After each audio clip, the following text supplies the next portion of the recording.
Hey, I'm Joel Oliver. How could a podcast create $60,000 of sales in a single day? I'm going to share this story with you along with 4 podcast success pillars that you must have in place if you want to use your podcast as a marketing tool for your business or brand.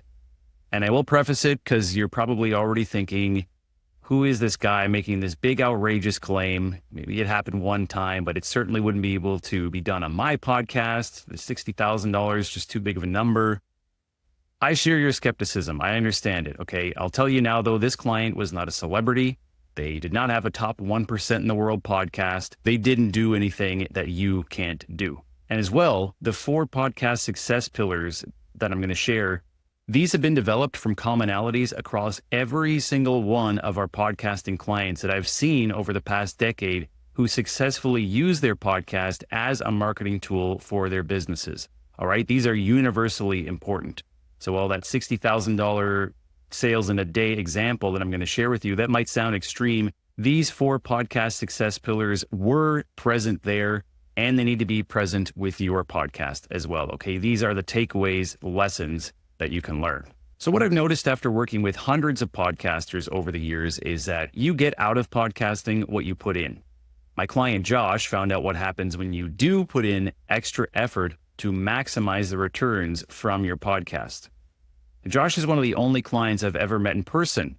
Running a completely remote business means that it's very rare to ever come face to face with one of our clients in real life. I see their faces week in and week out with their podcast recordings and on the occasional Zoom call, but always on a screen. So Josh was actually a great person to be the first client I met in real life because he is a natural when it comes to communicating and networking.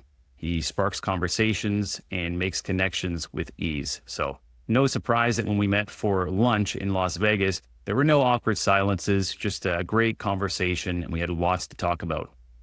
And me, always searching for ways to help podcasters maximize results, my ears perked up when Josh just casually mentioned that he had done $60,000 in sales in a single day, and it was thanks to his podcast. So I first assumed I heard wrong. He must have said $6,000, which in itself would have been good. But he said, no, you were correct, $60,000 in one day. And I determined at that moment as well who was paying for lunch. So how this happened is actually quite straightforward in hindsight, but it almost actually didn't happen at all. There is a mid-level industry conference coming through town, and thanks to someone who was familiar with Josh, largely because of his podcast, he got an invite to give a talk at this conference, pending approval by the board president. Now, in the meeting where his fate as a speaker was going to be determined, unfortunately, the president just kind of unwittingly passed on Josh as a speaker. He didn't really think much of it, just said no. Later in the meeting, however, someone brought up Josh's podcast, and it was at that moment the president realized, oh, that guy, that Josh, yeah, I listen to his podcast all the time. Of course, we're going to have him speak. He definitely knows what he's talking about. I like him a lot. So crisis averted, Josh did get the speaking gig. Fast forward to the day of the conference, Josh gives the talk, and he wraps up with a quick message about the services that he offers and says, hey, if you want to learn more, come to the back and we'll have a chat. So about a dozen people take him up on that offer. They come back, they get to speak with him. And once again, the podcast played a role here because many of them, because of the podcast, already knew who Josh was. They trusted him, they liked him, and now they're finally getting to meet in person. So out of that group, 6 of those people decide to sign up for Josh's $10,000 program. And there's your $60,000 of sales, just like that. Like I said, nothing really too complicated here. Josh's podcast was not a top 1% podcast in the world. This was not some massive conference. He's just been active within his industry. Okay. He's been doing it for a while. He's a guy who puts in the effort. And if he wasn't out mingling at conferences and making connections, being open to speaking gigs, and of course, doing the podcast, which played a big role here, maybe he never would have had some or any of these particular sales. An important thing to note here as well is that it's not necessary for you to follow this exact same path to generate revenue for your business through podcasting. That's not my point. My point that I'm getting to is that the 4 podcast success pillars I'm about to share, they were present in Josh's podcast, and same with all the other clients who I've seen successfully use their podcasts as marketing tools to generate leads and sales for their businesses. They all use these pillars and you can as well. In fact, I would say you must use them. So let me give you a rundown of these 4 podcast success pillars. Podcast success pillar number 1 is your content. What you are actually making and putting out there has to actually be good and deliver value. You have to deeply understand the struggles of your ideal client and tailor the content to address the specific needs, pain points, and interests of these people. So Josh from the story did this very well. His business solves a specific type of problem for a specific type of medical provider, and it's with a unique solution that he's developed. So of course, his podcast content is exactly made for those people. And I'll put a side note here as well. If you are trying to properly create content for your ideal clients, you first of all have to know who they are. That's a huge component here. If you don't already know who these people are that you're trying to talk to, you have to figure that out before you do anything else. Now, moving on in content, something else to consider is the overall presentation and quality of your show. So the video and sound quality, the editing, the structure of your episodes, this all needs to reflect professionalism. You do not want to be putting out a bad impression of yourself, okay? No one wants to trust or spend $10,000 with someone who can't even put together an episode well. They don't speak clearly. The quality is very poor. That's not going to fly. And actually, poor audio quality is one of the biggest reasons that listeners tune out of a podcast and never come back. So that makes it impossible to grow your audience. Lastly, under content is get the opportunity to demonstrate authority. How do we do this? Through solo content. Maybe you're doing some solo or all solo episodes already. But if you're doing all interview style episodes, interviews come with a lot of benefits, but they lack the opportunity for you to show authority, really show your personality, your knowledge, let people get to know and trust you. So you want to make sure you're mixing in some solo content. If you're doing interviews all the time now, start doing some solo episodes in there also.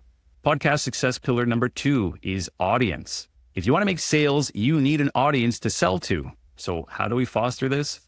First of all, keep in mind, it doesn't need to be a massive audience, but it does need to be the right audience. Even if you're getting 50 to 100 listeners per episode, that's a lot of people in the right circumstance. It's a lot of people in a room. So your goal is not viral content and hundreds of thousands of listeners. We mentioned the importance of creating content that is valuable to your ideal client. Well, now with that in mind, we want to accelerate the speed at which you get in front of and connect with these people. So optimize growth by promoting your show. That's it here. We're trying to grow your audience, keep them there, keep them engaged. So how do we do that? Well, there are a lot of aspects to this. But first of all, the basics, make sure your episode titles and descriptions have proper keywords, use paid or organic social media, have a newsletter, make guest appearances on other shows. When you invite people onto your show, make sure that you leverage their audience and make it super easy for them to promote their appearance. So follow up with them, tag them on social media, that sort of thing. Network with others in your industry and just foster an engaged community that you interact with.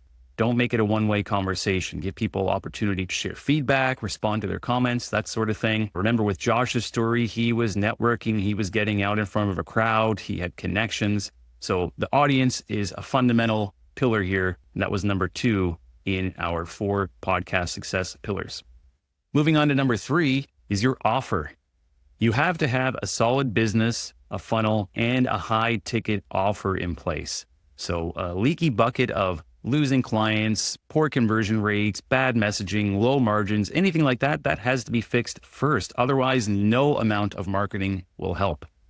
If you're selling some low-cost item, low-cost service, you need a much higher volume of customers and sales just to make the numbers work. Think about a $20 book versus a $10,000 program, right? It's much easier to make the numbers work with something high ticket. Otherwise, you don't really have any money to spend on acquisition, producing a podcast, marketing, those sorts of things, right? So in our example story with Josh, he had that high ticket program.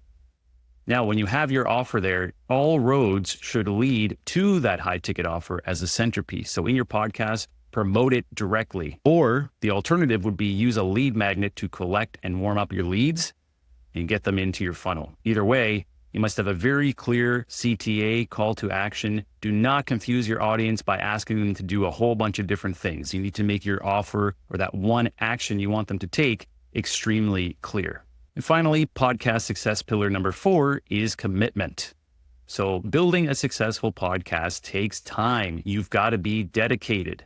A stat from PodMatch's industry report showed that success takes about 2 years or 100 episodes on average in podcasting. But 93% of podcasters gave up before that. Now, in the case of Josh, he is actually one of our longest running clients. He's been podcasting for about 8 years. So he's got time on his side. You cannot speed up time, but there are things that you can do to help optimize your podcast to make sure that you are able to stay in there for the length of time required. First of all, you want to establish and stick to a predictable release schedule. It's going to make it easier on you, and it also sets and meets expectations with your audience. If you want to do 8 episodes 1 month and disappear for 6 months and come back and do a few more, you're going to come back to a smaller audience. It's going to be impossible to really get momentum and grow your audience in a meaningful way. So whether it's weekly, bi-weekly, more or less, you want to pick a schedule and stick to it. As well, ensure you have a proper team and systems and workflow in place to remove the friction from the podcasting process. The podcast should never feel like a burden or stressful. You want to be working ahead so you always have episodes in the queue ready to go. You're not down to the wire panicking. Who do I talk to this week? Oh no, I'm getting it in late. The editing team's going to be rushed. We don't want any of that. That's going to lead to failure and burnout. So we want to set you up for success. So there you go. Podcasting can be a very efficient, effective way to market your business and generate leads and revenue. Just keep those 4 podcast success pillars in mind: content, audience, offer, and commitment. Thank you.